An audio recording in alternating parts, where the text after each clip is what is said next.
Oh, narasumber. Pak, Bapak biasanya gimana nih di Pak Dev ini. tempatnya? Oke deh, nanti. Ya. Shalom Aleichem. Selamat malam Bapak, Ibu, dan Saudari.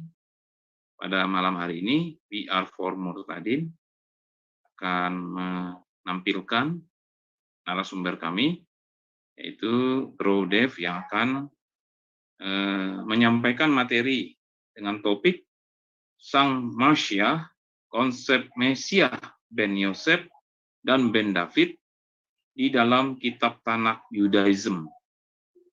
Baik, sebelum Bro David menyampaikan materi-materi yang berkaitan dengan topik kita malam hari ini, terlebih dahulu mungkin Bro David bisa membuka dengan doa.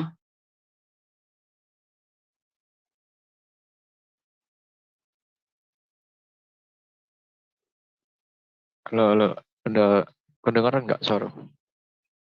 Sudah kedengaran jelas, Bro. Kedengaran nggak, Bro? Udah. Ya, kedengaran dengan jelas. Ya. Mari kita, mari kita persatukan dalam doa. Bapak, Anak, dan Roh Kudus. Bapak kami yang di surga, kami ucap syukur dan terima kasih pada malam hari ini. Kasih kami yang Kau berikan pada hari ini. Berilah kami akal budi yang baik supaya bisa kami mengerti kebenaran yang Kau sampaikan kepada kami. Kiranya Engkau membimbing, Engkau mendidik, dan Engkau menjaga segala apa yang kami kerjakan dan kami melayani di hadapan-Mu. Bapa, inilah adalah permohonan kami. Di dalam nama Yesus Kristus. Amin. Amin. Saatnya, waktunya kami serahkan kepada Bro Dev untuk menyampaikan materinya. Mari kita mendengar dan menyimaknya ya, Bapak, Ibu, dan Saudari. Kami persilakan. Ya, Salam alaikum Adonai Yeshua Mashiach. Kita jarang kali membahas apa itu namanya Mesias Ben Yusuf dan Ben Daud itu. Karena menurut berdasarkan apa yang saya teliti, berdasarkan Alkitab, baik dari Kejadian sampai Melaiki, bahkan Kejadian sampai Kitab Wahyu, saya menemukan salah satu oknum di mana dua yang dikaitkan perihal yang namanya kodrat di dalam diri Yesus.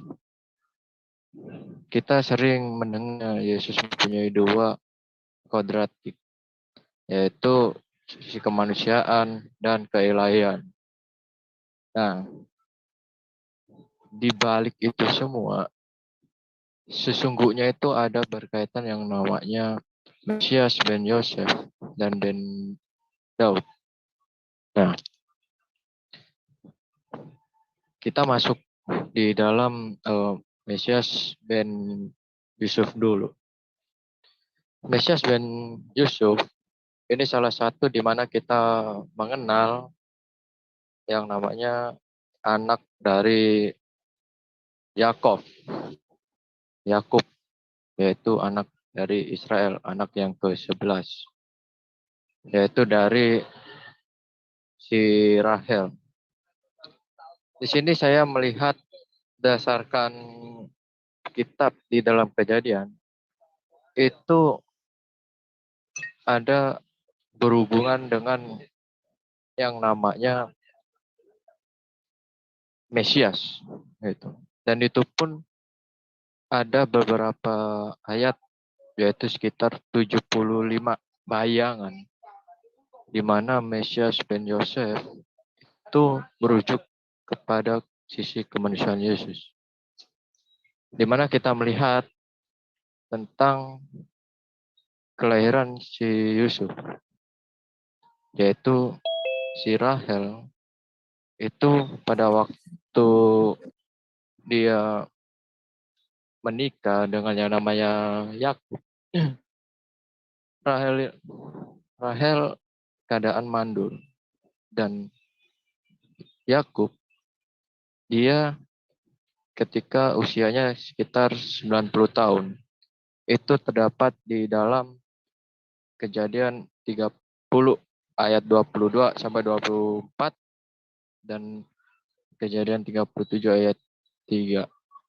Nah, kesinambungannya terhadap ayat ini itu terdapat di Matius 1 ayat yang ke-8 dan Lukas 1 ayat 31 dan 33. Nah, kita melihat di mana Yusuf itu langsung diberi nama melalui perantaranya, yaitu langsung menamai dengan nama Yusuf.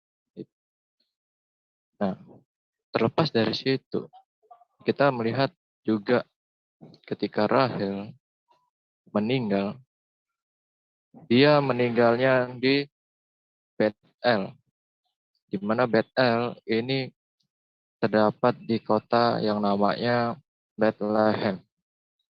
Kita melihat di dalam Kejadian 3 ayat yang ke-21. Nah, terlepas dari situ, di situ Yakub ketika sudah menguburkan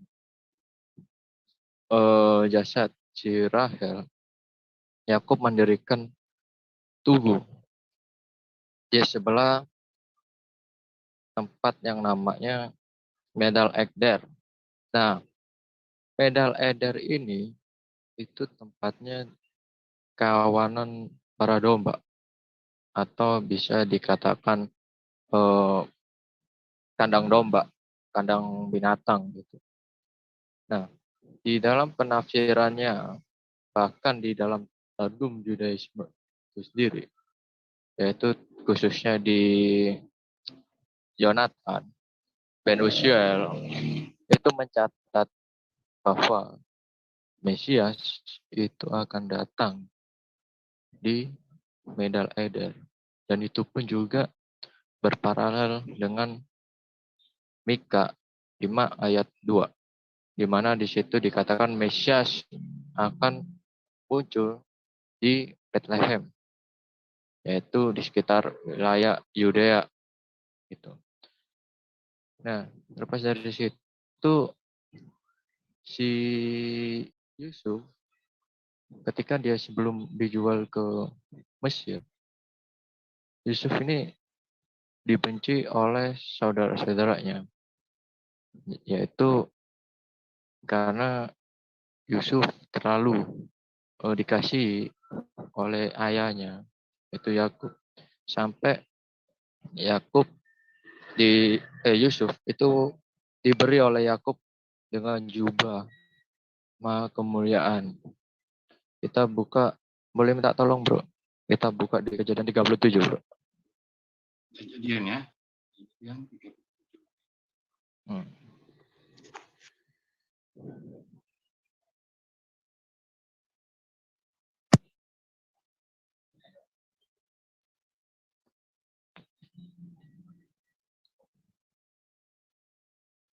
37 ayat yang kedua dan 3. 2 dan 3.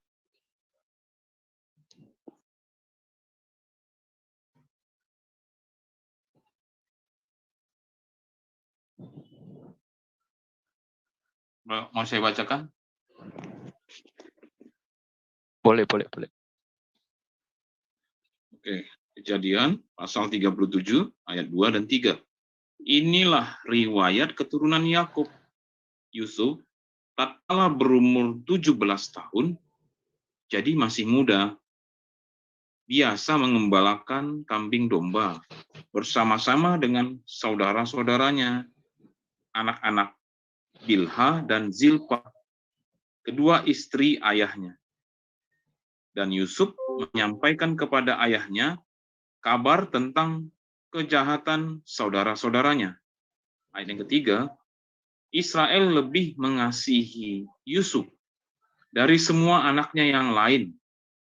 Sebab Yusuf itulah anaknya yang lahir pada masa tuanya. Dan ia menyuruh membuat jubah yang maha indah bagi dia.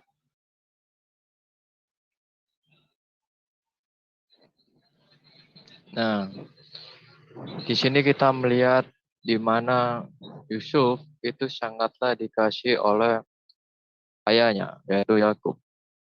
Nah, sampai si saudara-saudaranya itu sangat iri hati terhadap Yusuf.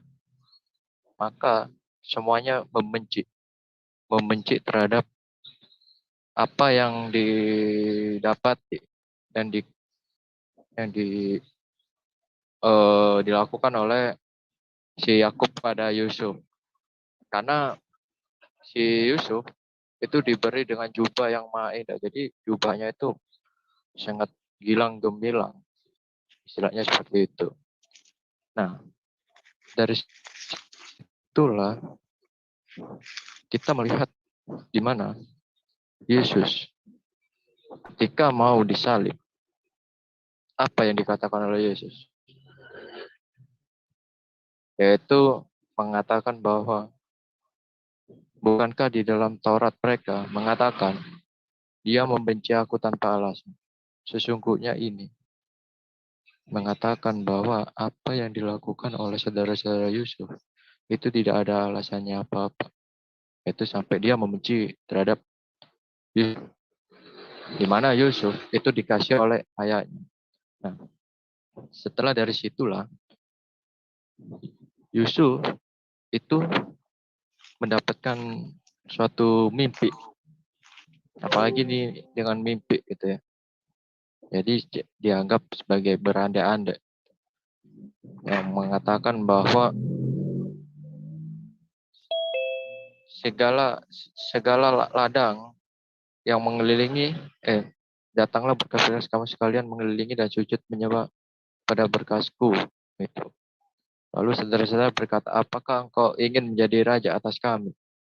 Apakah engkau ingin berkuasa atas kami? Maka makin bencilah mereka kepadanya karena mimpinya dan karena perkataannya itu. Dan ini yang lebih menariknya. Aku bermimpi pula yang ayat 9. Aku bermimpi pula tampak matahari, bulan dan 11 bintang sujud menyembah kepadaku. Ini sangat jelas bahwa Mesias ben Yosef itu sebagai Tuhan atas segala Tuhan. Di mana kita melihat di dalam Wahyu 19 ayat yang ke-16 mengatakan Tuhan segala Tuhan. Nah, setelah dari situ makin bencilah saudara-saudaranya sampai dia mau membunuhnya. Nah, yang lebih menariknya kalau kita membaca di pasal yang sama yaitu 37 ayat yang ke-34 sampai 35 nanti kita akan mendapatkan sinyal apa maksud ayat ini, dua ayat ini.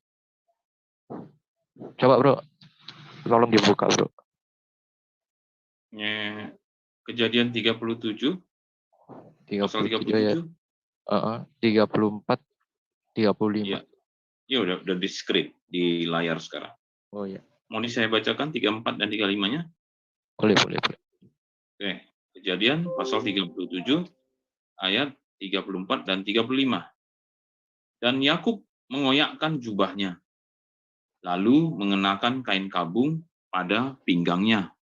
Dan berkabunglah ia berhari-hari lamanya karena anaknya itu. Ayat yang ke-35. Sekalian anaknya laki-laki dan perempuan berusaha menghiburkan dia, tetapi ia menolak dihiburkan, serta katanya, tidak, aku akan berkabung sampai aku turun mendapatkan anakku ke dalam dunia orang mati. Demikianlah Yusuf ditangisi oleh ayahnya. Nah, dari ayat ini itu sesungguhnya tentang di mana Yesus itu telah disalib. Di mana ayatnya?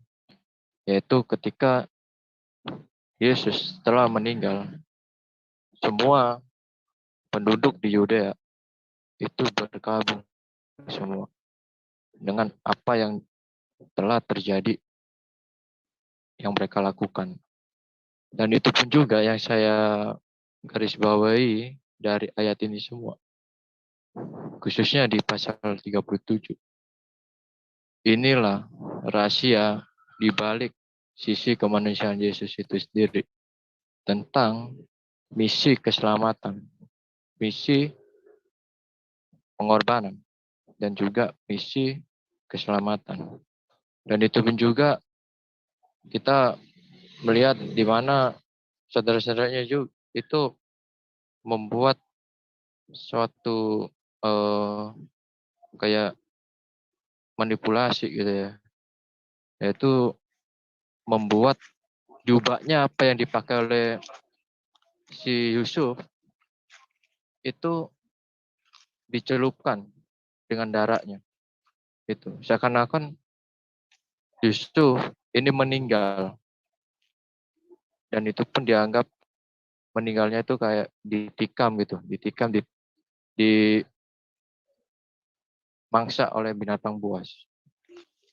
Dan dari ayat ini itu berhubungan dengan Yesaya 53 ayat yang ke-5.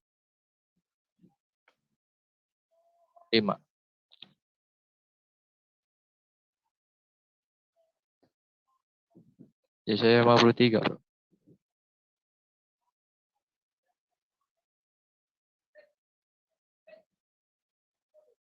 Mau saya bacakan ayat 53, Boleh. Yesaya 53 ayat 5. Oh. Tapi dia tertikam oleh karena pemberontakan kita. Dia diremukkan oleh karena kejahatan kita. Ganjaran yang mendatangkan keselamatan bagi kita ditimpakan kepadanya. Dan oleh bilur-bilurnya kita menjadi sembuh. Nah, ini juga berkesinambungan dengan Zakaria 12 ayat yang ke-10.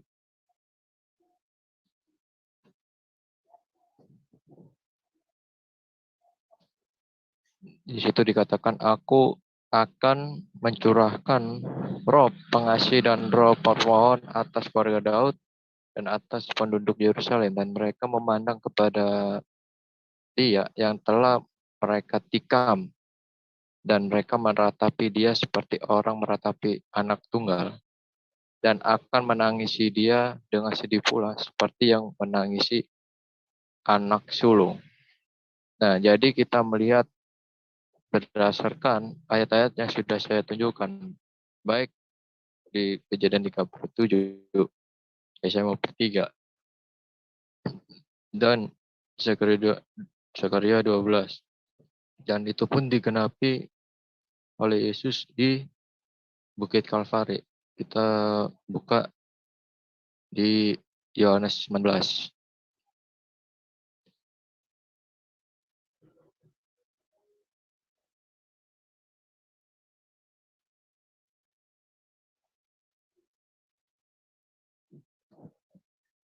Yohanes 19, Bro. Ya, Yohanes 19 ayat berapa? Yohanes 19 ayat yang ke-34. 34, 35.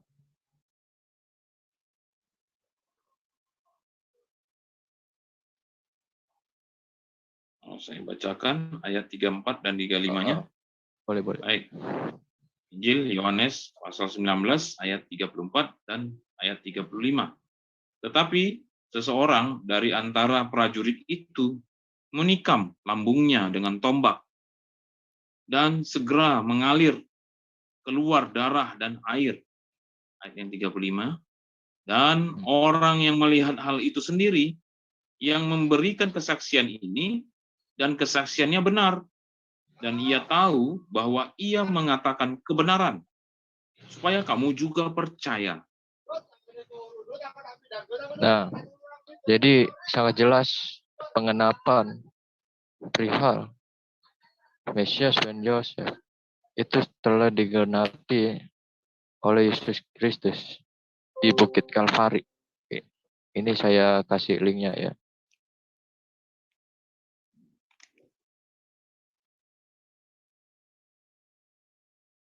Nah, itu boleh teman-teman buat apa bahan referensi, bisa mengenal apa maksud dari gambaran terhadap Yusuf tentang Kristus. Dan itu pun juga kita melihat di mana bangsa Israel juga keluar dari tanah Mesir. Itu Musa juga membawa yang namanya tulangnya Yusuf. Nah, menurut Judaisme Rabbinik, bahwa Shekinah, kehadirat Elohim itu selalu berada di sisi tulangnya Yusuf itu. Dan itu pun juga dikatakan oleh dari Yusuf sendiri itu di dalam Kejadian 50.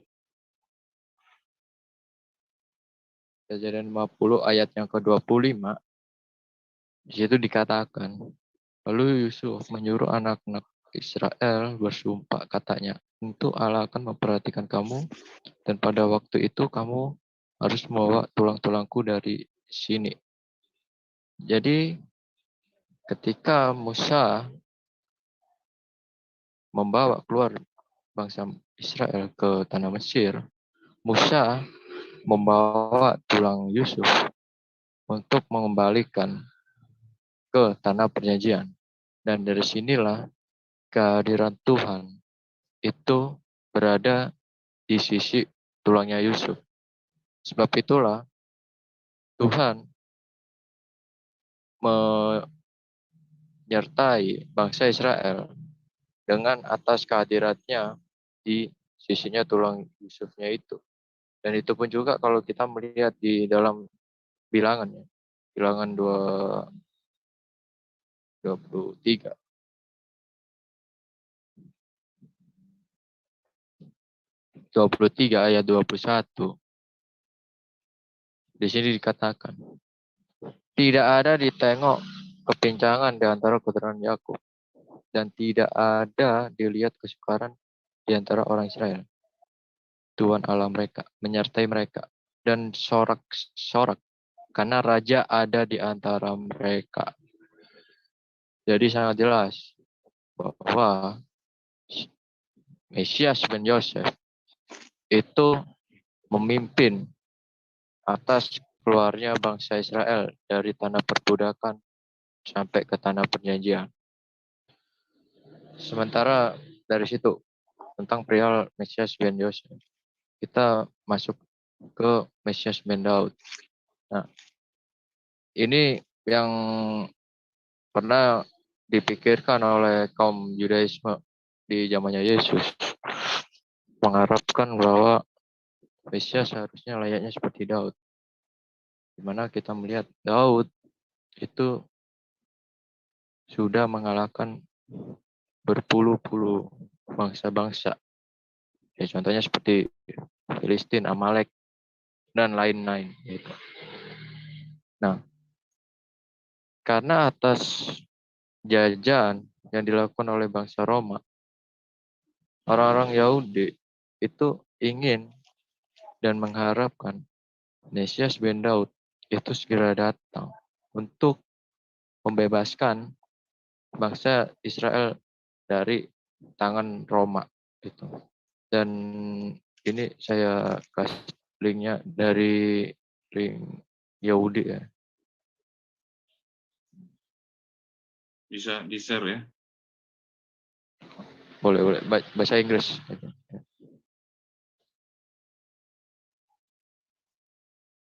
Nah, itu yang diharapkan oleh bangsa Yahudi, yaitu Yang atas atau bawah ya? menginginkan yang bawah, yang JewsFact.org.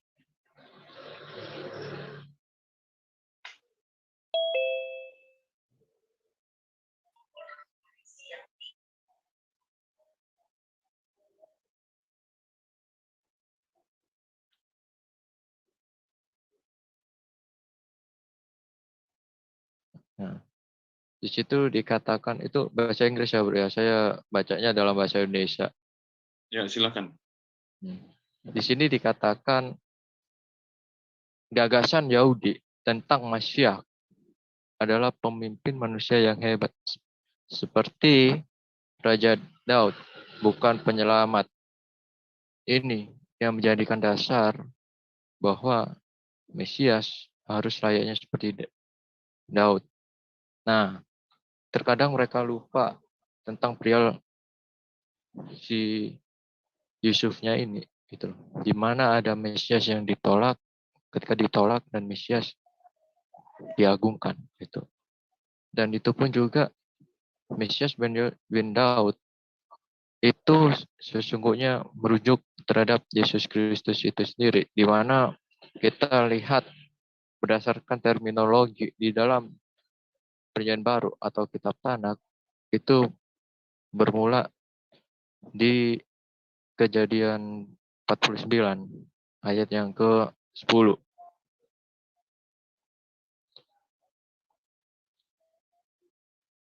Kejadian 49 ayat 10, 49 ayat 10 bro.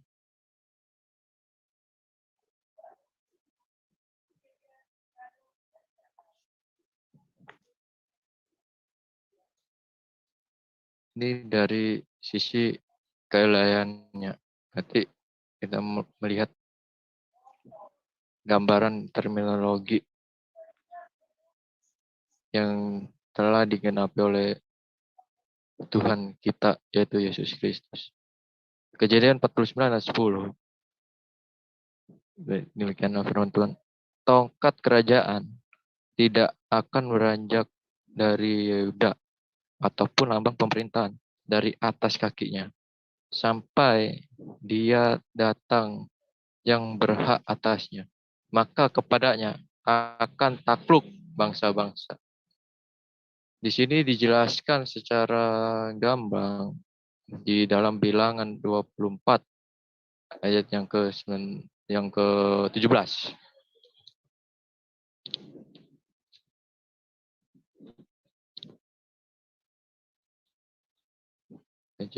Bilangan 24 ayat 17.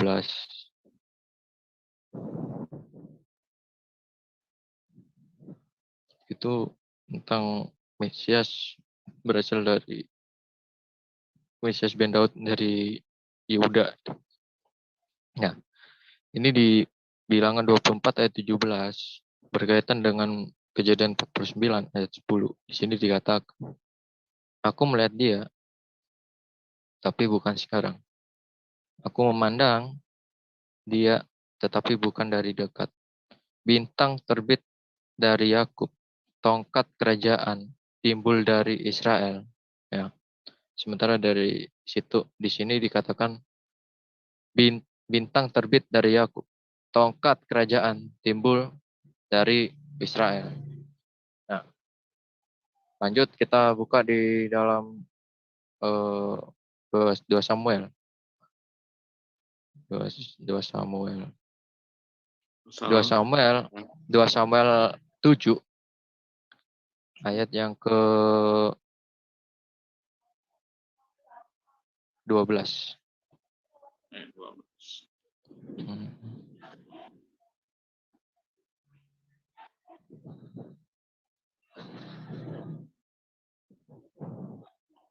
Mau saya bacakan dulu, Bro David? Boleh. 12 sampai itu ya bro ya, sampai 16. Agak panjang sih.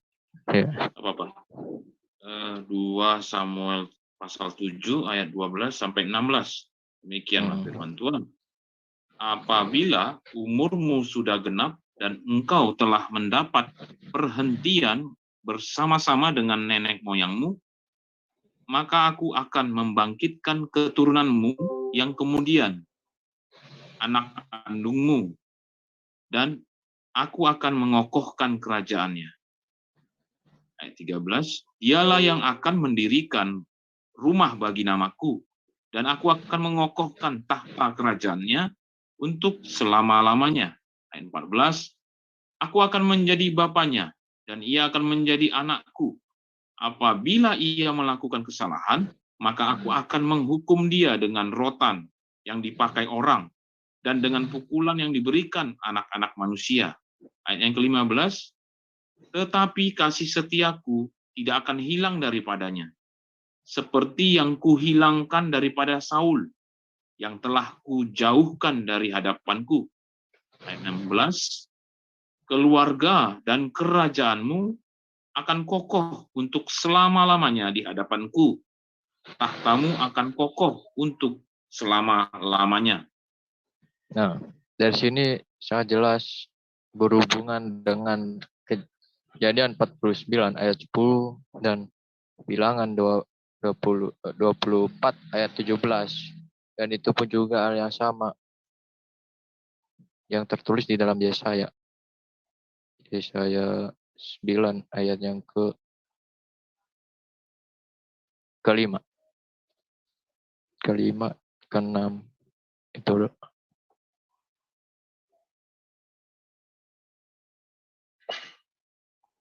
Yesaya 9 ayat 5 dan 6. Yesaya.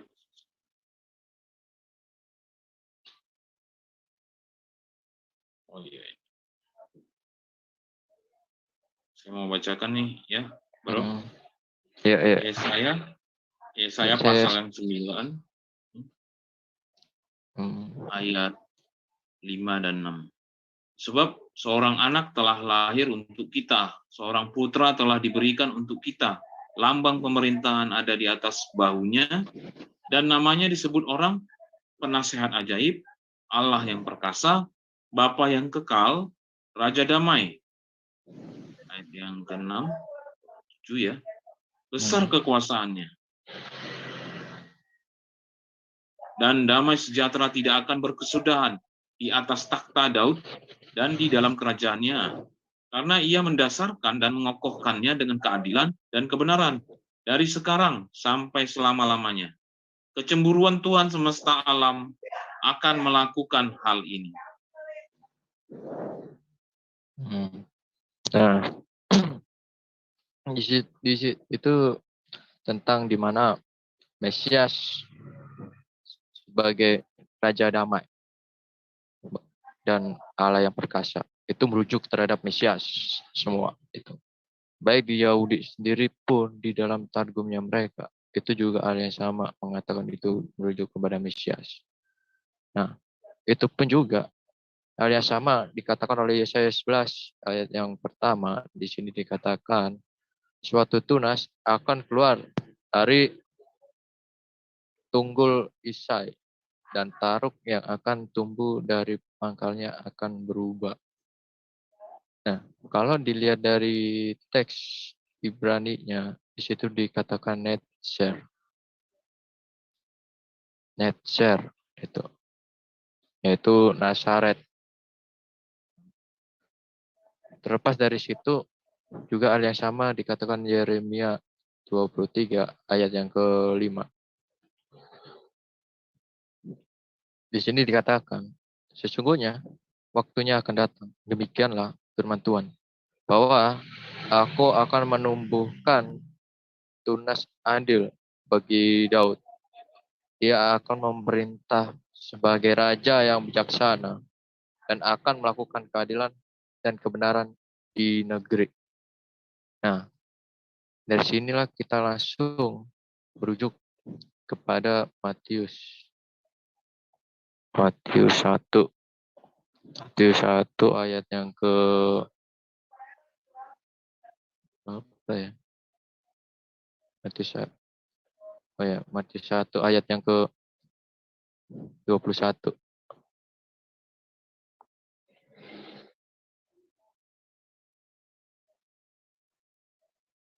Di situ dikatakan, ia akan melahirkan anak laki-laki dan engkau akan menamai dia Yesus.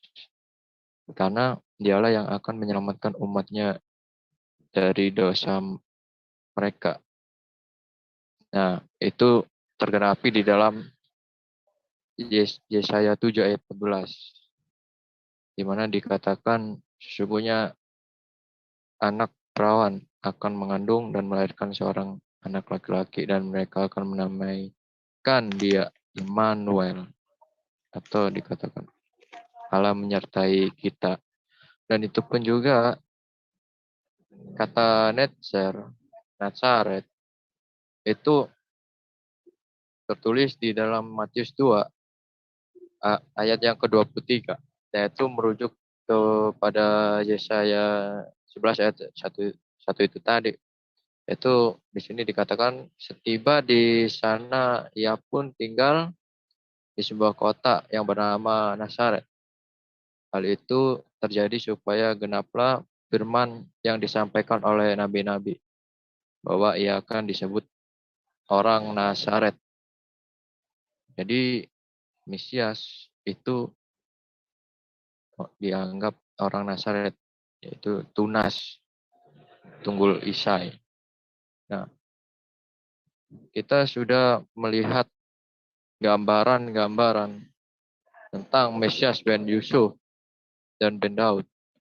Nah, meskipun itu kelihatannya dua, sesungguhnya Mesias itu hanyalah satu. Di mana itu pengenapannya? Itu di dalam Daniel 7 ayat yang ke 13-14. Daniel 7 ayat 13 dan 14 di sini dikatakan, aku terus melihat dalam penglihatan malam itu tampak datang dengan awan-awan dari langit seorang seperti anak manusia. Datanglah ia kepada yang lanjut usianya itu dan ia dibawa di hadapannya. Lalu diberikan kepadanya kekuasaan, kemuliaan, dan kekuasaan sebagai raja. Maka orang-orang dari segala bangsa, suku bangsa, dan bahasa mengabdi kepadanya. Kekuasaannya ialah kekuasaan yang kekal, yang tidak akan lenyap, dan kerajaannya ialah kerajaan yang tidak akan musnah. Dan itu pun juga berhubungan dengan Sakaria 9 ayat 9 tentang naik keledai. Nah, 9 dan 10. Di sini dikatakan, bersorak-soraklah dengan nyaring, putri Sion, bersorak-soraklah, putri Yerusalem. Lihat, rajamu datang padamu, ia adil dan jaya. Ia lemah lembut dan mengendarai seekor keledai. Seekor keledai beban yang muda. Ia akan melenyapkan tentara kereta-kereta dari Efraim dan kuda-kuda dari Yerusalem. Busur perang akan dilenyapkan dan ia akan memberitakan damai kepada bangsa-bangsa. Wilayah kekuasaannya akan terbentang dari laut ke laut dan dari sungai Efrat sampai ke ujung bumi. Nah, pengenapannya di mana Yesus ketika diadili oleh imam besar Kayafas itu di dalam Matius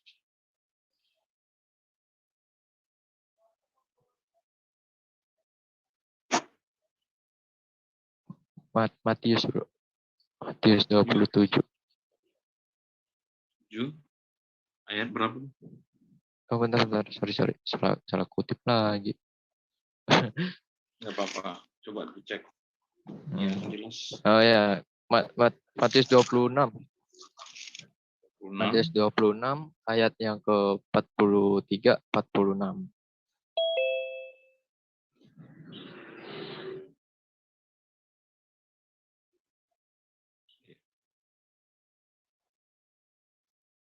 Ya, para polemikus nih harus didengar nih ayat ini. Biar nggak asal nuduh mengatakan bukan Tuhan bukan apa. Ini sangat jelas ini. Ya, udah bro. Matius pasal 26 kan? Ya. Ayat 43. 63, 64. Sorry, maaf.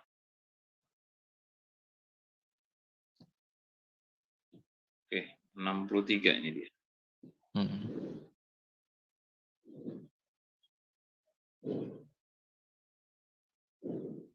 Mau saya bacakan 2 ayat Boleh, ini? boleh. Oke, Matius pasal 26 ayat 63 dan 64. Tapi Yesus tetap diam. Lalu kata imam besar itu kepadanya, "Demi Allah yang hidup, katakanlah kepada kami, apakah engkau Mesias, anak Allah atau tidak?" Ayat 64, jawab Yesus, "Engkau telah mengatakannya. Akan tetapi aku berkata kepadamu, mulai sekarang kamu akan melihat Anak Manusia duduk di sebelah kanan Yang Maha Kuasa dan datang di atas awan-awan di langit." Nah, di situ tergenapi dan sesuai apa yang tertulis di dalam Daniel 7 ayat 13. Dan itu pun juga hal yang sama ketika dilihat oleh Rasul Yohanes, ya, yaitu di dalam Wahyu 1 ayat 7. Di sini dikatakan, lihatlah ia datang dengan awan-awan, dan setiap mata akan melihat dia, dan juga mereka yang telah menikam dia, dan semua bangsa di bumi akan meratapi dia. Ya, amin. Nah, itu penglihatan dari Rasul Yohanes. Dan terakhir, kita buka di dalam Wahyu ayat yang ke-22. Wahyu pasal 22.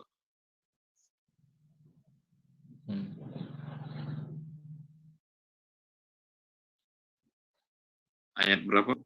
Ayat yang ke-16. 16.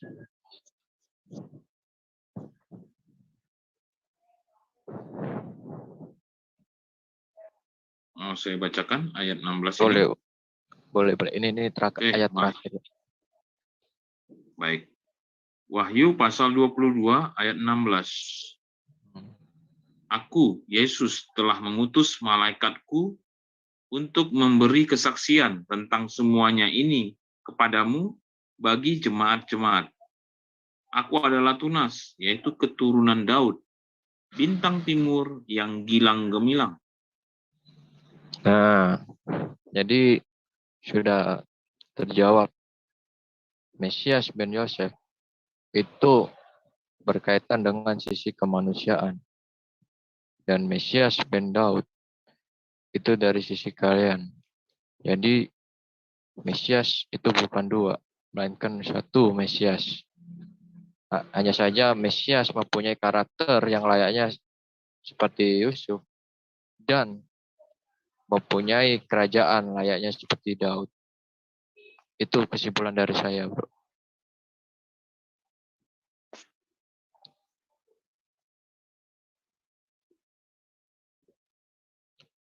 Ya, udah. Ya, baik. Itu Bro Dev sudah menyampaikan materi-materi berkaitan dengan topik pada malam hari ini. Sang Masyih, konsep Mesias ben Yosef dan ben David di dalam kitab Tanakh Judaism. Ada di sini teman-teman, Bapak, Ibu, dan saudari yang dikasihi oleh Tuhan Yesus yang mau bertanya ya. Silakan lebih dahulu raise hand supaya kami bisa melihat. Menambahkan juga boleh. Oh gitu ya, baik. Menambahkan juga boleh, kata narasumber kita malam hari ini ya. Silakan Bapak, Ibu, dan saudari yang mau menanyakan sesuatu dan juga untuk menambahkan ya atau melengkapi materi pada malam hari ini. Kami persilakan, Bro.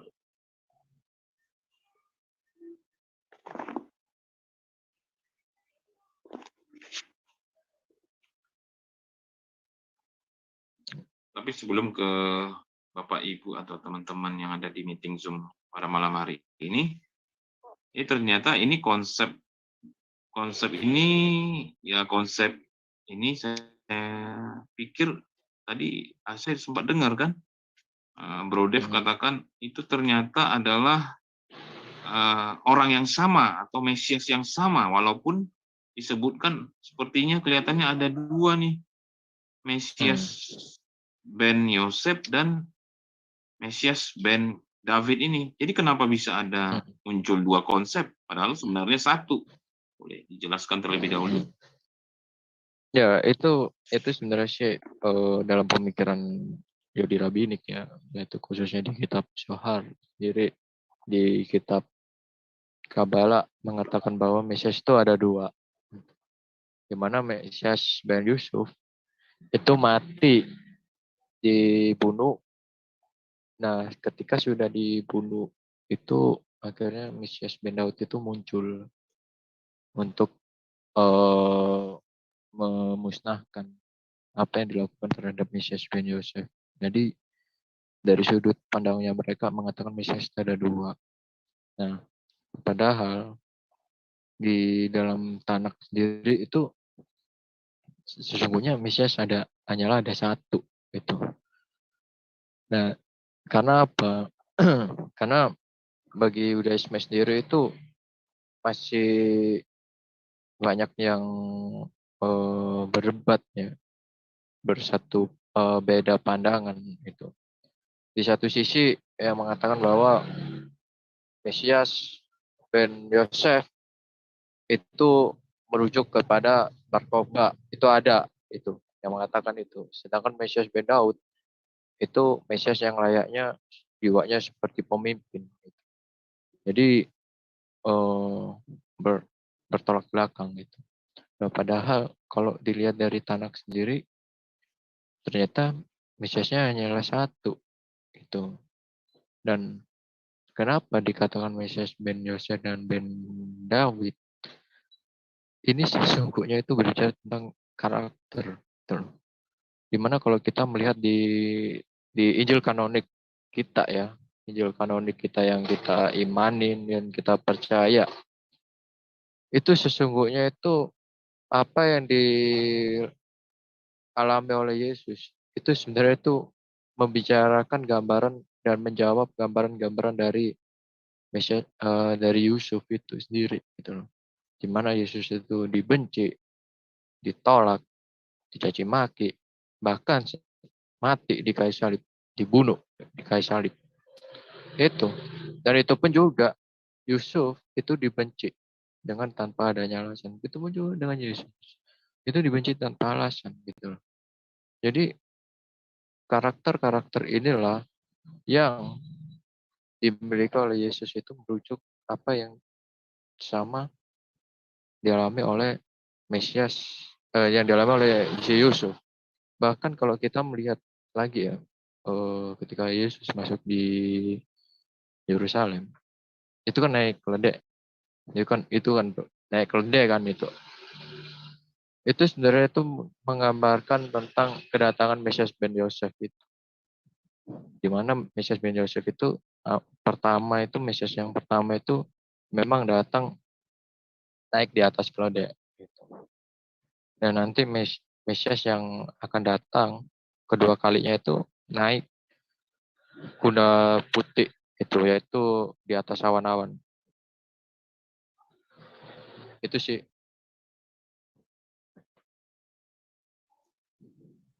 Ada lagi bro.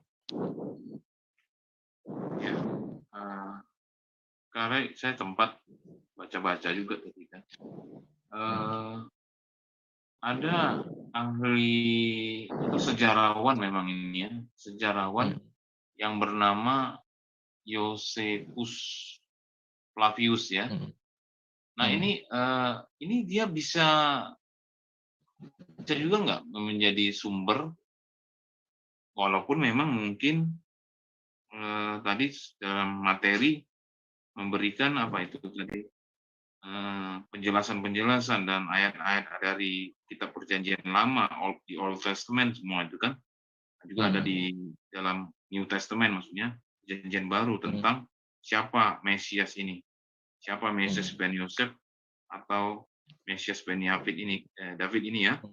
Nah, maksud saya dari sudut historical, apakah ini juga punya peranan untuk menjelaskan atau memastikan ini Mesiasnya yang ini. Nah, Mesias Ben Yosef itu yang ini. Jadi sehingga iman Kristen memang tidak salah lagi, bukan lagi malah kontradiksi dengan Perjanjian Lama atau anak Judaism ini. Gitu bagaimana? Ya, kalau kita melihat berdasarkan literasi di luar Alkitab itu sendiri ya, kita melihat pandangan langsung dari sumbernya arus utamanya, yaitu pandangan Timur Tengah kuno gitu. Karena pandangan Timur Tengah kuno itu berbeda dengan pandangan yang modern yang saat ini. Karena pandangan Timur Tengah kuno itu menganggap bahwa apa yang tercatat di dalam kitab itu atau hukum-hukumnya itu dianggap sebagai kayak kiasan gitu loh, penggambaran gitu, bukan secara literalnya gitu. Nah, terkadang kalau pemikiran modern itu kan literal gitu kan. Padahal kalau di pandangan kuno itu tidak seperti itu. Justru di pandangan Timur Tengah kuno itu sebagai penggambaran. Contoh, kan kerap kali kita itu kan dituntut kan, ya, tuntut mengatakan mana Yesus mengatakan akulah Tuhan. Nah, padahal di kitab suci itu kan nggak ada gitu loh. Nah, ini yang terkadang itu problem gitu loh. Jangan memaksakan pemandangan modern dengan pandangan Timur Tengah kuno gitu loh. Dan itu pun yang ditulis oleh Josephus Flavianus itu juga sebagai sumber utama dasar bagi sejarawan Kristen, di mana Josephus ini kan hidupnya kan di abad pertama itu ya, di zamannya para rasul itu.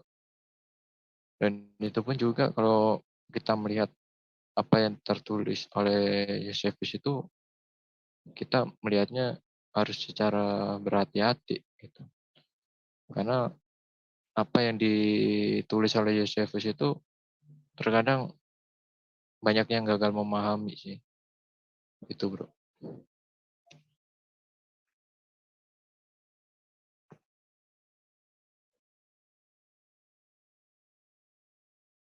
Ada lagi bro? Iya, menurut saya cukup dulu itu deh. Mungkin ini teman-teman, Bapak Ibu yang hadir di meeting Zoom, ada yang mau bertanya. Contohnya, silakan. Contoh gagal memahami itu misalnya seperti apa? Gagal memahami itu mengatakan bahwa terkadang itu kan orang-orang itu kan belum mengerti tradisi atau budaya Timur Dekat kuno itu seperti apa gitu. Sudut pandangan terhadap orang-orang dulu itu seperti apa gitu. Bahkan Alkitab ini kan berdasarkan budaya kuno gitu. Jadi mau nggak mau kita harus mengenal dari sisi tradisi budaya kunonya seperti apa. Itu sih Bu.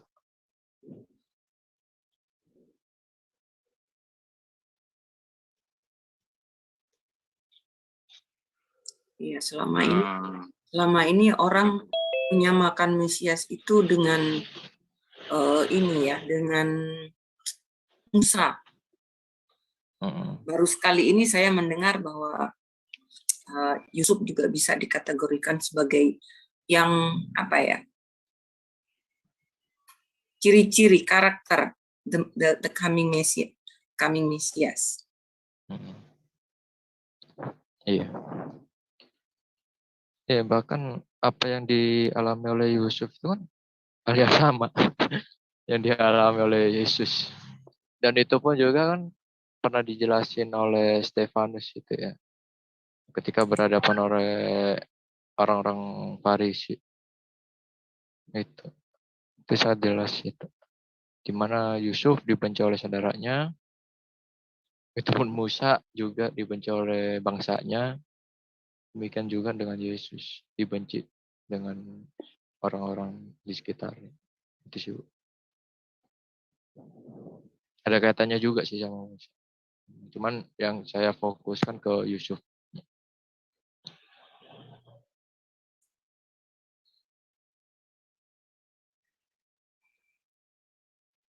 Oke. Mungkin akan ada yang mengatakan bahwa kalau Yusuf kan punya keluarga, Yesus kan nggak punya keluarga. Gimana tuh? Nah, kalau kita melihat berdasarkan literal, memang tidaklah nggak akan nyambung gitu ya. Contoh seperti yang dikatakan Yesus itu katanya sama kayak Musa. Musa punya istri, Yesus punya istri nggak? Kan nggak gitu kan Bu. Contohnya kayak gitu. Nah, yang kita bahas itu dari sudut penggambaran karakternya itu yang tidak pernah dimiliki oleh siapapun.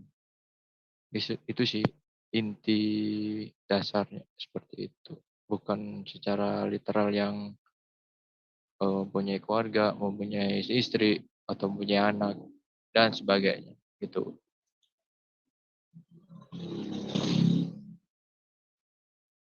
Iya, bahkan karena Yesus itu nggak punya keluarga, maka itu lebih cocok kepada tokoh lain di agama mereka.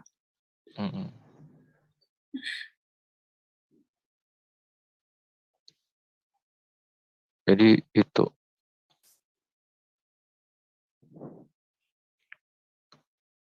Kira-kira ada lagi nggak?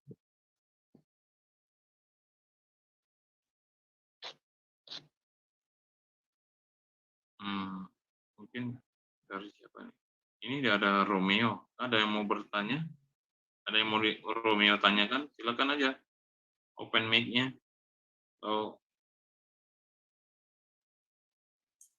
Apa? Kita sama-sama belajar. Apa? Oh ini Ibu CC mau udah resen. Silakan. Sebenarnya konsep Mesias itu bukan hanya digambarkan kisah dari Moses dan Yosef ya. Kalau kita melihat di kisah Joshua bin Nun, itu juga merefleksikan gambaran Mesias. Jadi kalau kita lihat kembali kisah Perjanjian Lama, setiap karakter, setiap profet atau ya setiap karakter itu menggambarkan Mesias, menggambarkan Mesias yang karakternya itu ditujukan kepada Yesus Kristus. Hampir semua dari mulai Abraham sampai ke Joshua bin Nun. Mungkin someday Bro David bisa membawakan kisah Joshua bin Nun. Boleh. Ke depan boleh. Joshua ya Bu ya? Iya, Joshua bin Nun. Siap.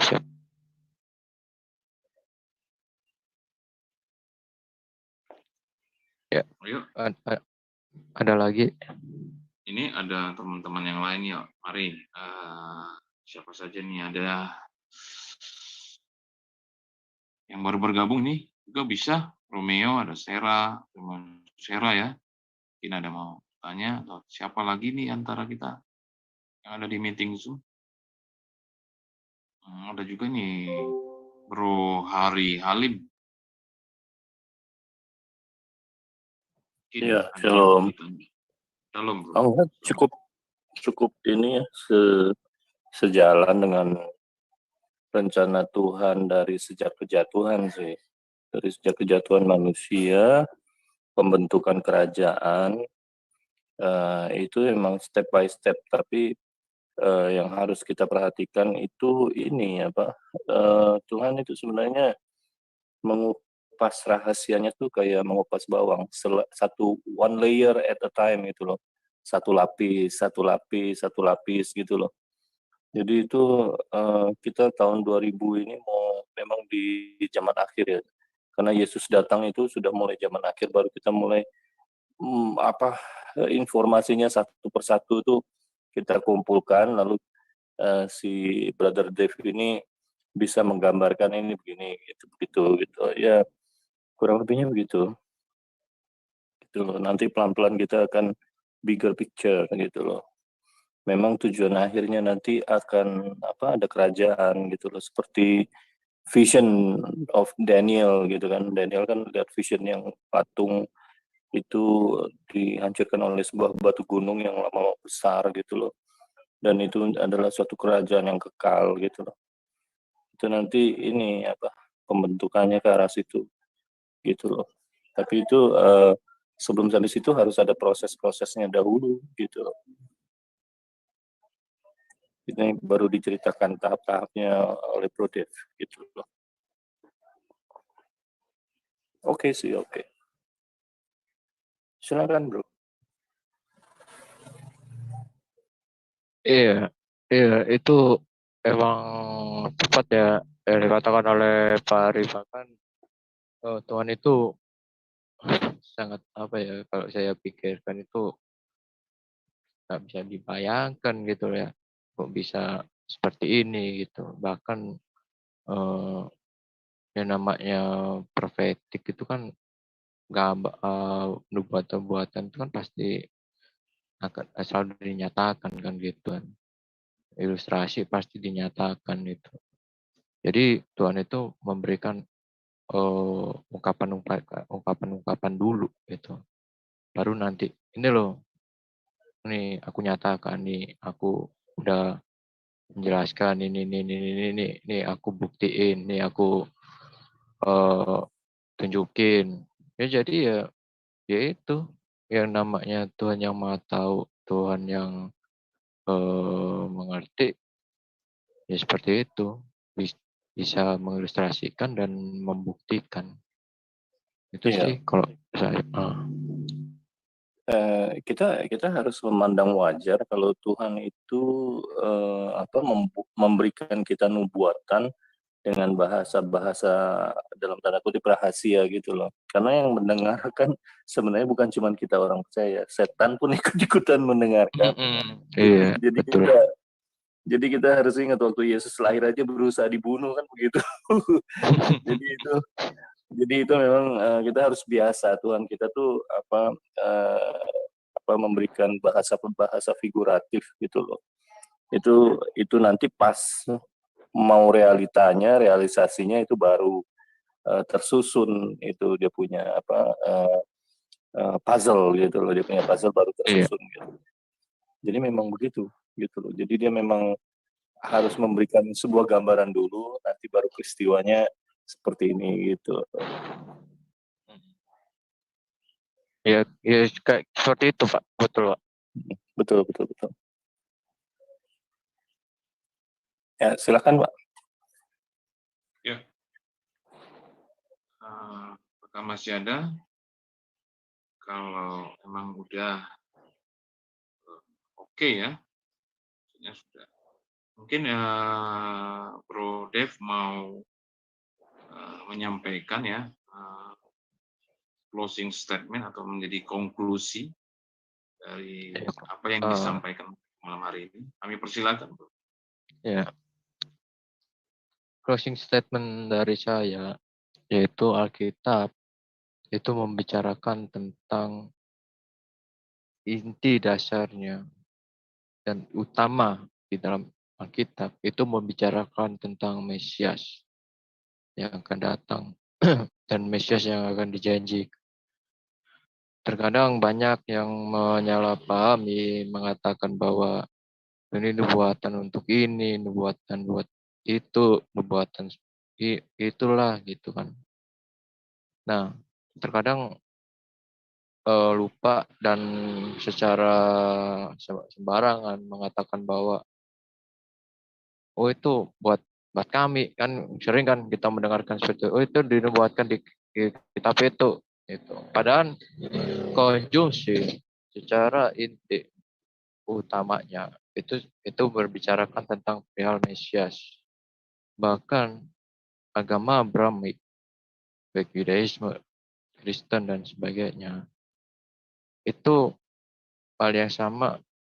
Kita menyatakan bahwa Alkitab yang kita imani itu semua kunci utamanya terhadap Mesias, bukan yang lain. Itu sih penutup dari saya. Oke, baik. Sudah lengkap ya. Ada penyampaian materi, ada juga tadi ada tanya jawab, juga ada yang melengkapi diskusi singkat. Nanti bisa, tadi ada 2 saran yang kelanjutannya bakal ada nih, to be continue kira-kira begitu ya, pembahasan nanti berikutnya ya tentang Yoshua ben Nun ya, dan juga makin memperdalam itu tadi apa penglihatan atau visionnya Daniel ya. Baik, terima kasih juga untuk semua teman-teman moderator, juga saudara-saudari operator yang telah mensukseskan acara malam hari ini. Kami ucapkan terima kasih. Itu juga untuk channel dari teman-teman YouTuber Kristen yang melive-kan acara ini, kami juga ucapkan terima kasih. Dan untuk semua yang menyaksikannya, jangan lupa subscribe, like, dan komen di kolomnya. Untuk menutupnya, kami kembali minta kesediaan Bro Dev untuk doa ya. Kami persilahkan. Ya, baik. Bapa kami yang di surga, kami ucap syukur dan terima kasih pada kesempatan pada malam hari ini. Kiranya Engkau berkati hamba-Mu, anak-anak-Mu yang senantiasa ingin belajar kebenaran yang Engkau berikan kepada kami. Dan kiranya berilah kuasa Roh Kudus-Mu supaya bisa membimbing, mendidik, dan menjaga segala yang kami hadapi. Bapa, inilah doa permohonan kami. Di dalam nama Tuhan Yesus Kristus. Amin. Amin. Terima kasih juga teman-teman yang ada di meeting Zoom. Amin. Amin. Amin. Amin. Ada tim amin. Berarti udah tahu ya, Bible bukan bicara Muhammad. Oh iya. Menyesat karena itu jauh banget. Tapi bagus, makin terang, makin dijelaskan, makin banyak orang yang terbuka pikirannya gitu ya. Iya, betul. Tapi saya paling senang itu turun tangan di tengah-tengah kerumunan mereka itu. Wah, gila, hebat. Siapa sih? Iya. Kan banyak yang bersaksi ini oleh Tuhan turun sendiri. Itu gila, hebat itu sih. Itu apa menandakan? Jadi ini yang saya maksudnya bukan, maksudnya banyak murtadin itu yang mengalami langsung hadirat Tuhannya gitu loh. Oh iya. Entah dia melihat, entah dia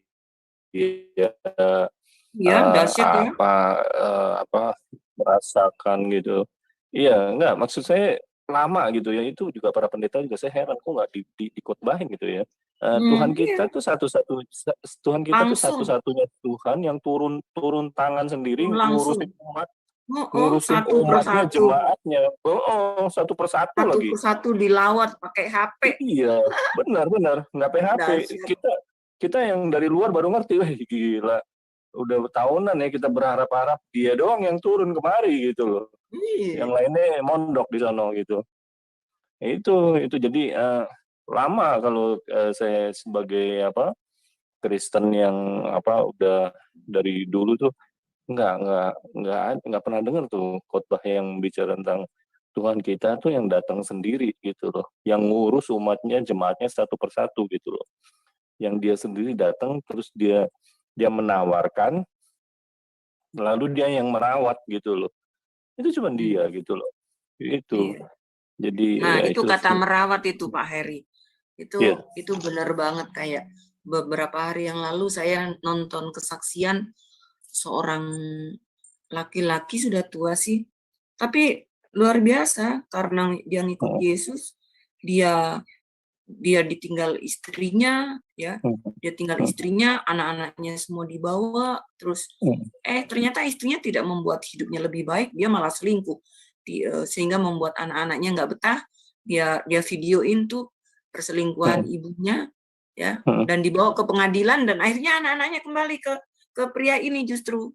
Nah, jadi mujizat demi mujizat dialaminya. Itu luar biasa banget, Tuhan itu berkarya. Iya, jadi pembelaannya meskipun dia nggak kelihatan, tapi pembelaannya tuh bisa kita punya feeling gitu, iya kita dibela ya gitu loh, kita punya perasaan sendiri gitu loh. Itu nggak ada di agama lain, di agama kita doang yang begitu. Iya, nggak ada pengalaman rohani di agama Islam itu nggak ada, sama sekali nggak ada. Iya, makanya sama sekali nggak ada. Kayaknya perlu kita dengungkan hal-hal begini nih ya, mengenai kerja Tuhan sendiri gitu ya. Dia nggak menggantungkan dirinya sama yang disebut hamba Tuhan gitu ya. Kadang-kadang hamba Tuhan juga tanda tanya, kadang-kadang kalau ketemu yang benar enak gitu. Ya, misalnya kayak tadi tuh ya, saya nonton kesaksian di channelnya si Husen tuh, yang orang Palestina tuh, yang teman yang beberapa kali di sini ya. Walaupun orang itu disiksa sedemikian rupa gitu ya, dia kekeh loh ngikut Yesus itu. Disitulah ya, hatinya itu udah melekat gitu, luar biasa. Orang nggak kepengen balik gitu loh. Betul. Nggak, saya kadang-kala kagum sama orang-orang Timur Tengah tuh bisa sensesnya tuh, perasaan dia tuh bisa beda gitu ya, bisa kalau udah selesai, gue nggak mau aneh-aneh gitu loh. Kayak model Husain gitu hebat banget itu ya, bisa kekeh gitu ya, kuat kokoh banget gitu ya. Itu waduh hebat deh. Dan itu udah banyak sekarang orang-orang Arab ya, daerah yang dimana orang ninggalin Islam itu ya sama dengan kematian, tetapi mereka luar biasa. Ya ini yang ini kita masih jadi yang pangeran Arab Saudi ini Prince apa sih, pangeran apa sih, dia di inisialnya Prince apa gitu ya, saya lupa nih inisialnya, yang mau menggantikan raja yang sekarang gitu loh. Itu kan sudah ke barat-baratan dan ingin meninggalkan Islam gitu loh, tapi dari pihak Barat sendiri melihat belum bisa dan belum mungkin, dan ya mungkin ini masih politis lah gitu loh, belum kelihatan ya karena bebannya berat banget gitu loh. Padahal itu moyang dia sendiri, kakek dia sendiri yang memulai gerakan Islamisasi seluruh dunia ini dari keluarga mereka itu gitu. Iya. Barat melihat dengan logika mereka. Iya, ini sebenarnya yang dihembus-hembuskan di Indonesia tuh gini, pengen kayak Arab Saudi yang duitnya melimpah gitu loh. Ya Arab Saudi kan produsen minyak terbesar di dunia gitu loh. Lah iyalah, duit dia tuh melimpah ruah, terlebih karena jumlah penduduknya. Dari haji aja berapa? Banyak banget. Iya, haji kalau dibanding dengan uang bensin mah gedean uang bensin, Bu. Karena dulu kan sebelum bensin itu mereka itu kan karena teknologinya punyanya Barat, mau nggak mau kerjasama kan gitu loh. Sebelum ada itu uangnya dari haji itu gitu loh. Nah, begitu uang minyak masuk, wah elah, tiap pangeran punya pesawat terbang sendiri, gitu loh. Itu yang ini yang dulu tuh saya bilang, ya teknologi sih orang Arab nggak punya, tapi mereka punyanya itu karena beli gitu loh, bukan karena kepintaran gitu loh. Itu makanya kalau mereka tuh bangga-banggain, wah ada ilmuwan Arab gini gitu, ya ampun, sekolahnya di barat dan tinggalnya di barat. Aduh.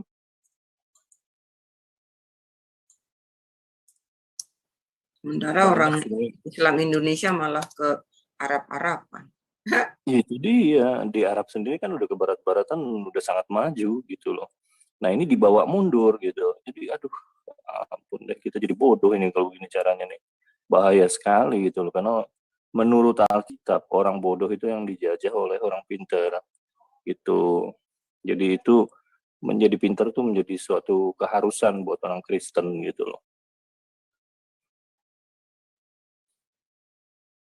Tapi Tuhan tuh hebat, kita baca Alkitab aja otak kita encer loh, kayak orang Yahudi gitulah gitu. Mereka kalau biasa baca kitab mereka gitu kan, sebenarnya pola pikir dari alur cerita di Alkitab itu kan ngikutin pola pikir mereka yang cerdas di masa lalu, apalagi firman Tuhan gitu loh. Tuhan itu kan makhluk paling cerdas gitu loh. Makanya kalau di dongeng-dongeng di TV itu kan ada, wah kita nih kayaknya di luar angkasa ada alien yang makhluk super cerdas gitu, yang dulu pernah menjajah bumi ya gitu loh. Ya ampun, Tuhan kita mah makhluk paling cerdas dan dia tuh sering ke bumi gitu. Aduh ampun gitu loh. Ya itu. Jadi pelan-pelan lah. Nanti gambarannya kebuka semua kok gitu. Yang penting itu aja, merenungkan dan mengerti gitu firman Tuhan. Tapi yang jelas kalau Islam tentang mukjizat ya, yang jelas dalam Islam itu nggak ada mukjizat, zero mukjizat. Jadi kalau mereka klaim mereka ada mukjizat, itu kebohongan besar. Terus kalau di Kristen ya, kita membaca buku-buku Kristen, selalu selalu kita akan ketemu dengan orang yang disembuhkan, orang punya masalah mendapat jawaban, selalu ada jalan keluar. Nah, kalau dalam Islam hal-hal seperti itu tuh nggak ada ya. Orang Islam sakit didoain itu justru ketika menjelang sekarat. Tapi ketika dia sakit ya, aku sakit nih, yuk kita doain. Nah, kayak budaya orang Kristen tuh nggak ada sama sekali tidak ada. Jadi orang Islam itu Tuhan itu sangat jauh buat Islam, sangat jauh. Iya jauh banget itu kan ini loh, si Bu Uti itu pernah ngeluarin yang kata Allah mereka nggak pernah berbicara kepada jemaatnya, tidak bisa tuh gimana gitu lah, ada ayatnya tuh. Emang nggak ada. Gitu loh. Jadi itu dari situ aja udah, wah lu mah ditinggal lu, jemaat siapa lu, dia sendiri nggak pernah datang ke tempat lu, beda sama kita gitu loh. Kita Tuhan kita malah yang datang kemari gitu loh. Kita nggak tahu apa-apa, tahu-tahu dia yang datang gitu loh, kan istilahnya seperti itu gitu loh. Jadi memang kita ini dicari untuk diselamatkan dan diberikan kehidupan yang jauh lebih layak dalam dunia yang kekal gitu loh. Itu yang dilakukan Tuhan gitu loh. Dia datang kepada orang yang tidak mencarinya. Itu yang sangat kita syukuri. Itu benar loh itu. Iya benar. Nggak ada orang Islam itu yang bermimpi menjadi Kristen, nggak ada. Ya nggak itu. Ada jadi narasi kita, cerita kita kalau kita mau debat-debat ya ngomongnya begitu aja. Ya Allah lu di situ, lu ngebela-bela. Gue mau nanya lu gitu loh. Pernah dia bilang lu nih jemaah gue gitu loh. Tuhan Yesus pernah bilang kamu adalah umatku gitu loh. Gitu. Jadikanlah seluruh bangsa umatku, mampus gak lo? Muridku malah. Jadikan seluruh bangsa muridku. Iya.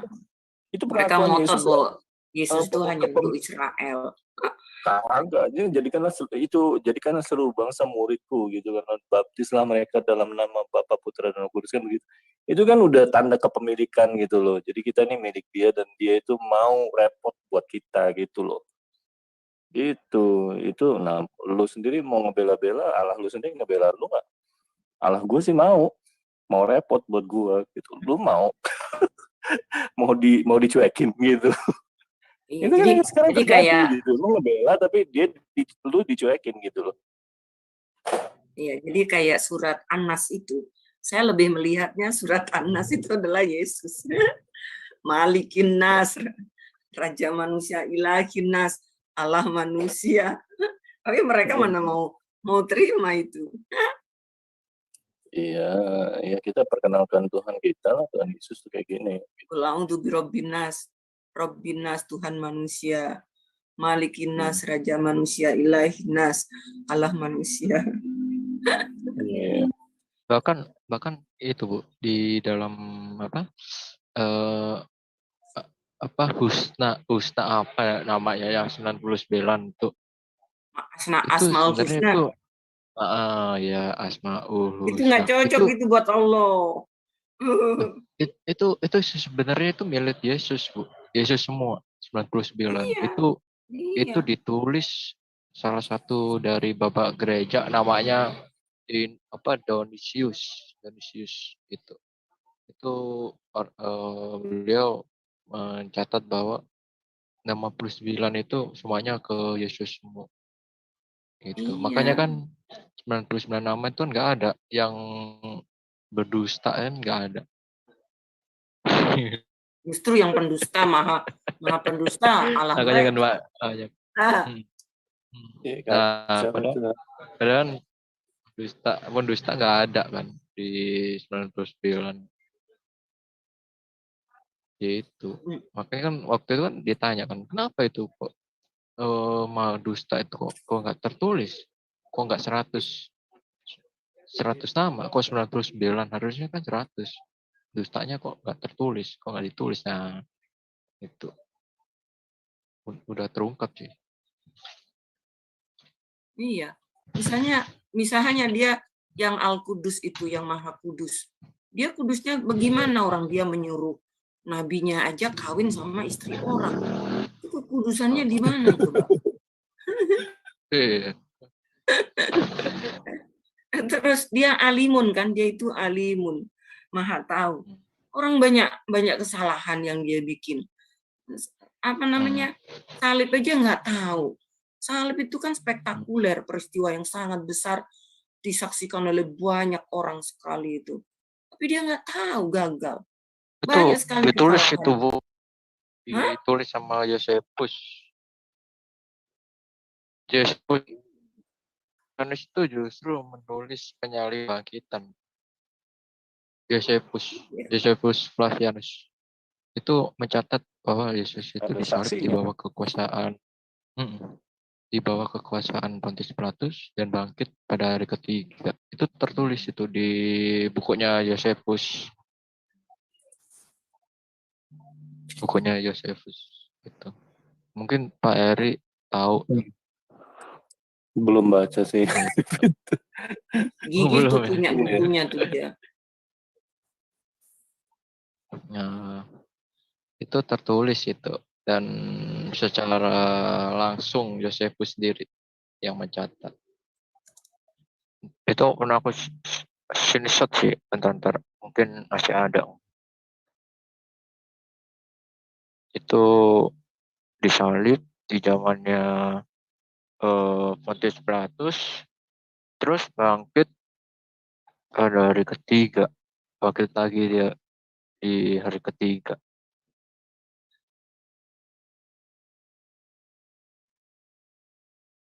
Wah, itu keren. Quran mereka aja mencatat Isa Al-Masih itu adalah yang terkemuka di dunia dan akhirat. Itu aja mereka nggak iman. Gimana? Sebenarnya yang diherankan kan kita ini umat yang memegang buku. Kalau mereka umat yang memegang Kitab, ustadznya, iya. Ustadz lebih penting ketimbang buku, kan begitu. Jadi aneh Iya. buat Nah, saya.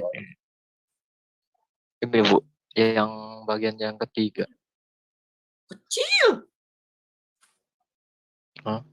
Kecil. Kecil Ini masih banget. digedein. Ini Flavi. Bisa di Kecil.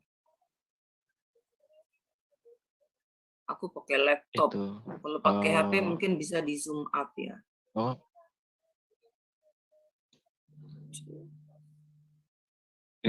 ini kelihatan nggak Bu? Tunggu. Nah ini laptopku aku fullnya.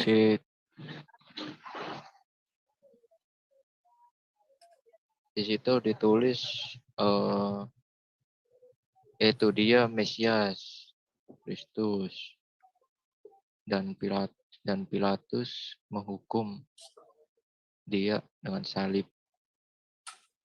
Itu terus for he appears to them alive again the 3 day. Itu dan bangkit lagi di hari ketiga dan sesuai nubuatan para nabi-nabi. Itu as the divine prophet has. Itu catatan sangat ini ya, sangat mencolok banget itu. Iya. Di situ ditulis Jesus a wise man. Iya, Doer of wonderful work. Dia karena ini sudut pandang orang luar. Kalau kita kan sudut pandang orang dalam, para murid gitu. Kalau itu bagaimana orang luar melihat Yesus gitu, itu menambah pengertian kita tentang siapa Yesus gitu. Jadi dari dua sisi, dari orang dalam dan orang luar.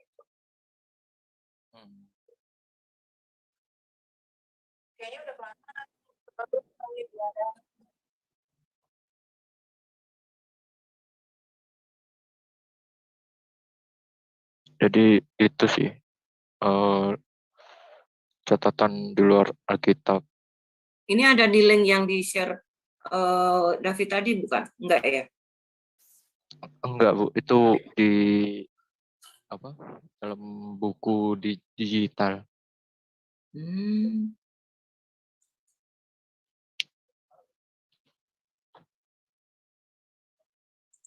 Kalau yang link aku kirim itu nubuatan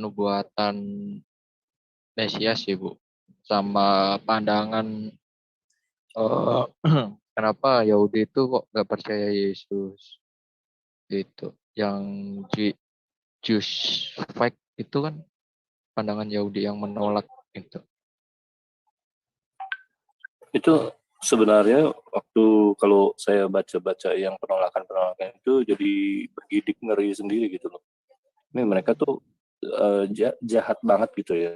Maksudnya tuh orang kok bisa keras kepalanya turun temurun gitu ya. Udah berapa generasi, berapa ribu tahun gitu ya. Terus iya, dari sejak keluar dari Mesir kan mereka tuh keras kepalanya. Iya, terus melakukan fitnah lah atau pembelokan ajaran, penyesatan gitu. Saya mah saksi dusta. Padahal itu bertentangan dengan Torah ya. Betul iya Bu.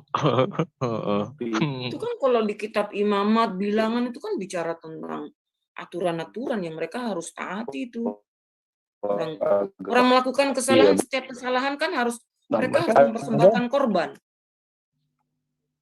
Setiap kesalahan harus mempersembahkan korban.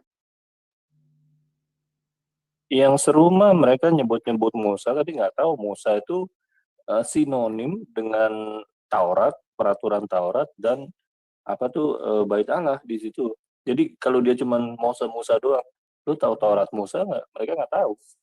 Jadi geli gitu. Ini lu nyontek Yahudi, jangan-jangan Yahudi Arab nih yang nulis buku mereka ini gitu loh.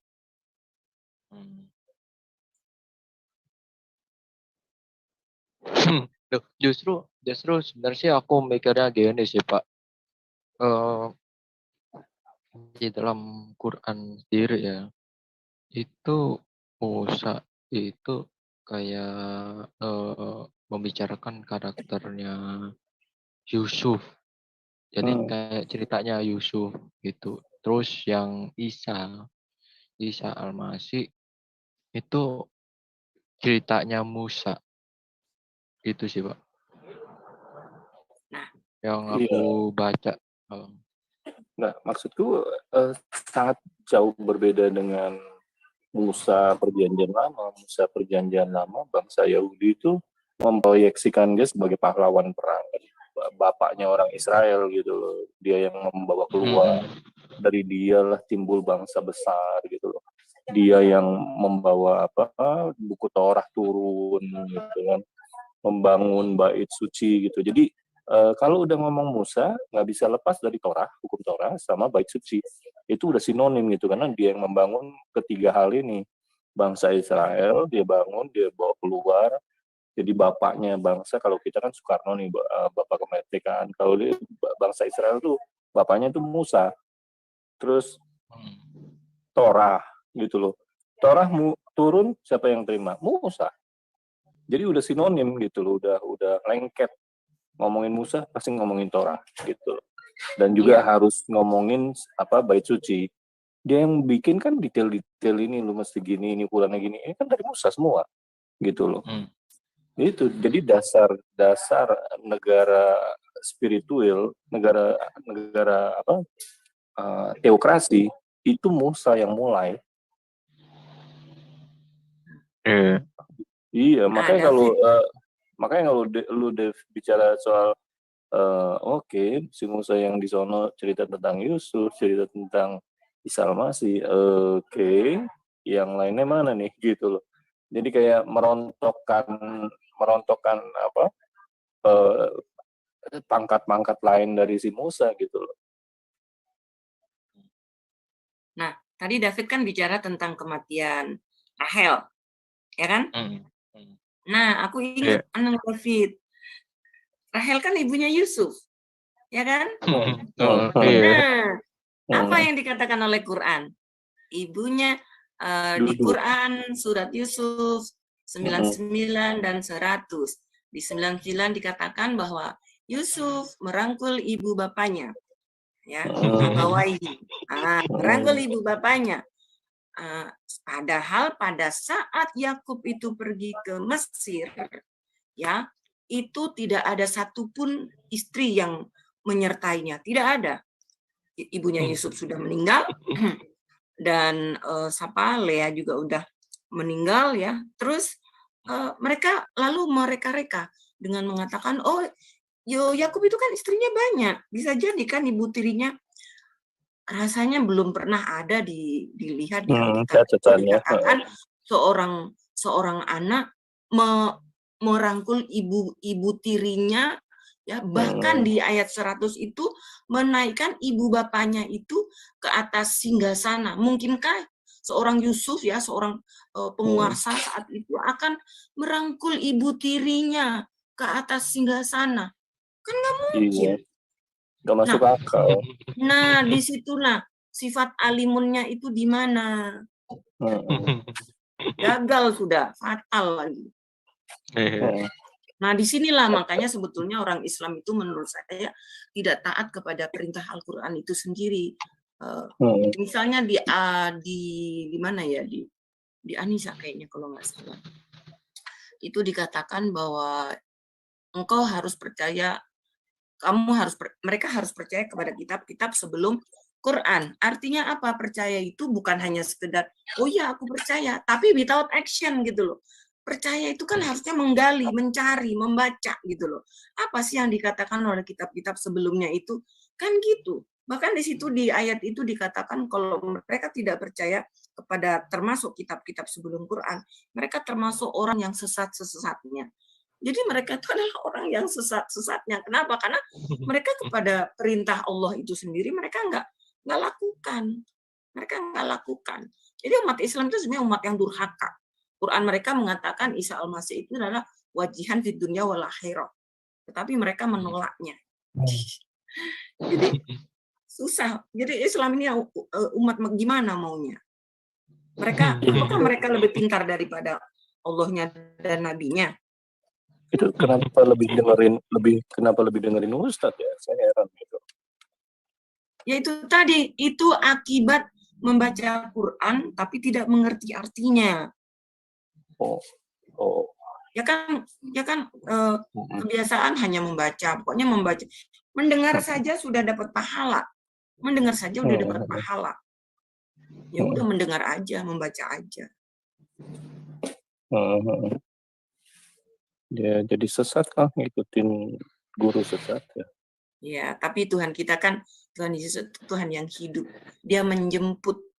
Ya, menjemput, dia masuk ke dinding-dinding kamar mereka tanpa diketahui oleh ayah mereka, ibu bapak mereka. Tahu-tahu anak mereka sudah murtad dari Islam. Tapi agak heran ya Bu ya, kenapa kok enggak ya seperti yang dikatakan Bu ya Sakur, mengatakan harus berpikir kritis kan gitu.